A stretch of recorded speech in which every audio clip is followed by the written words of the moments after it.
Start off writing this novel because I wanted to write a book about war and peace. I actually started off with a ghost story.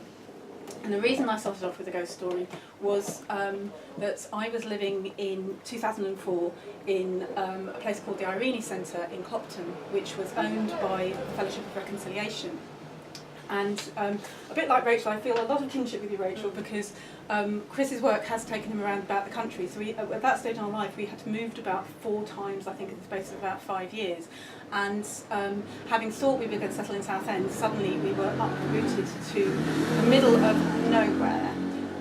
Naomi's laughing because she knows this place. When I say I'm a townie who likes to have a curry takeaway around the corner, who likes to be able to get on the bus and go into town, to be 7 miles from the nearest pint of milk was absolute hell. And not only that, but as the lefty pacifists in a military area which was very conservative, and the newcomers in a place where even if you'd been there 15 years you were still new, we were rather outsiders, and we were literally physically on the end of the village as well, so we were both figuratively and literally not welcome in the village. So it was quite a strange time and quite a strange place. And it wasn't made any easier by the fact that we lived in the old schoolhouse, which was next to the churchyard, which had a graveyard. And so we often came home late at night, and darkness, and I was getting children in, and you'd see the gravestones. And if you looked out over the fields at night time, you could see the twinkling of Molesworth Air Base across the way, and it felt very, very threatening to me. And I have an overactive imagination. I'm a writer after all. So I used to think I could hear voices. And I used to wake up at 3 o'clock in the morning and the house would be creaking. I could hear whispering, I could tell you I could hear whispering, and Chris would just laugh and laugh, but I was absolutely sure. And whenever Chris was away, I used to get so scared, I actually used to bring the baby into bed with me and cuddle the baby as a sort of protection from the world. And of course in the light of day it was always ridiculous, and so I used to laugh it off in the morning, but it did get me thinking, well, suppose those voices were real, what would they be saying, and what would be their story? And that is how Echo Hall was started.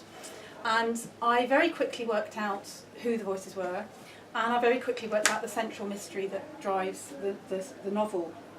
And I really love Gothic novels, so I started off writing a Gothic novel, and I sort of envisaged this spooky house on the borders of Wales with fog and darkness and a family full of secrets and a lot of unhappiness. I love all of that, and this ghost story at the centre of it. Yes.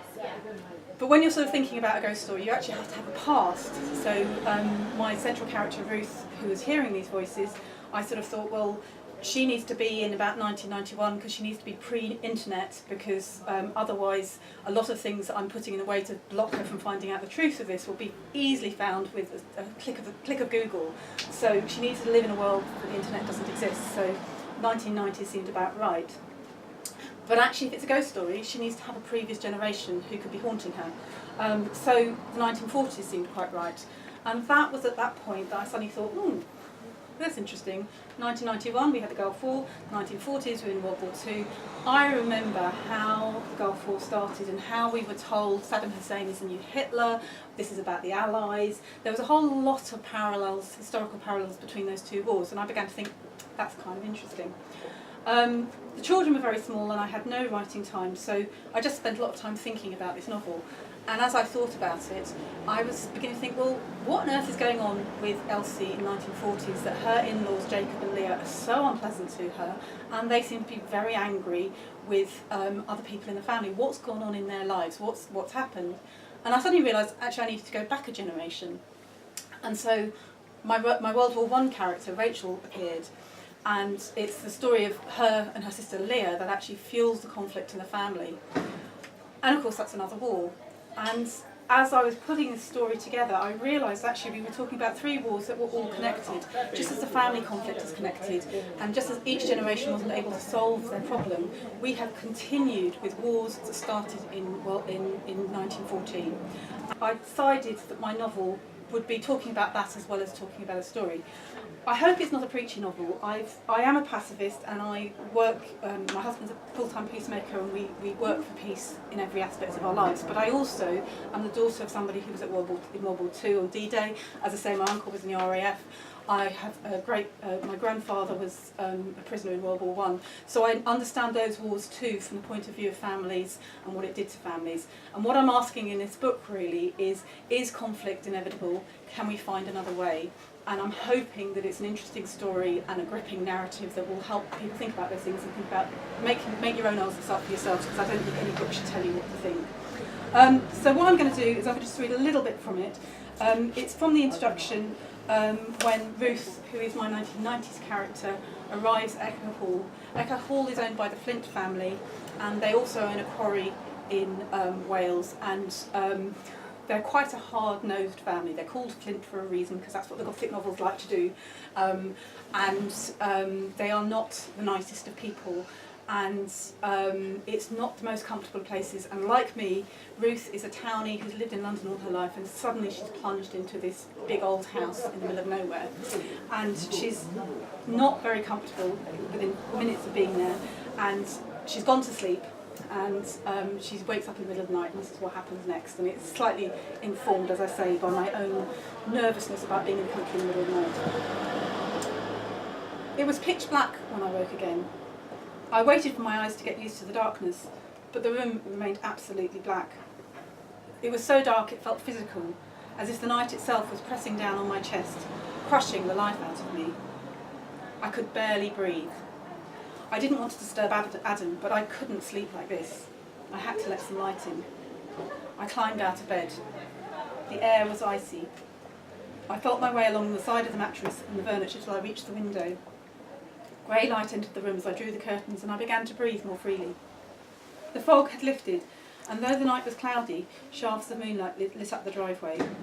In the distance I could make out the shapes of the fir trees we'd driven through, standing 80 feet tall like guards on the edge of a prison. I shivered and turned back to bed, but the light from the window didn't reach very far. The room was still dark. I needed to open the door too. As I was doing so, I heard a sound. At first I thought it was just the wind.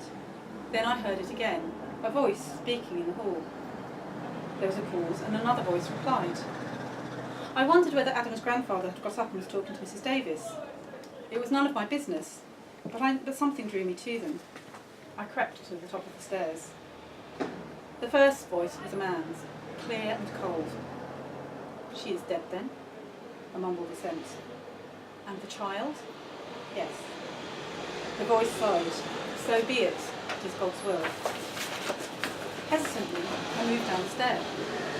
The hall below was black, except for a single beam of moonlight illuminating the kitchen doorway. I moved forward to see who was talking. No one. I went further down. Still no one. I reached the bottom of the staircase. The hallway was empty. I stood there for a moment, not sure what to do. Then, in some panic, I went back to Adam as fast as I could. I switched the lamp on and shook him. Adam, my heart was beating fast. He groaned and rolled over.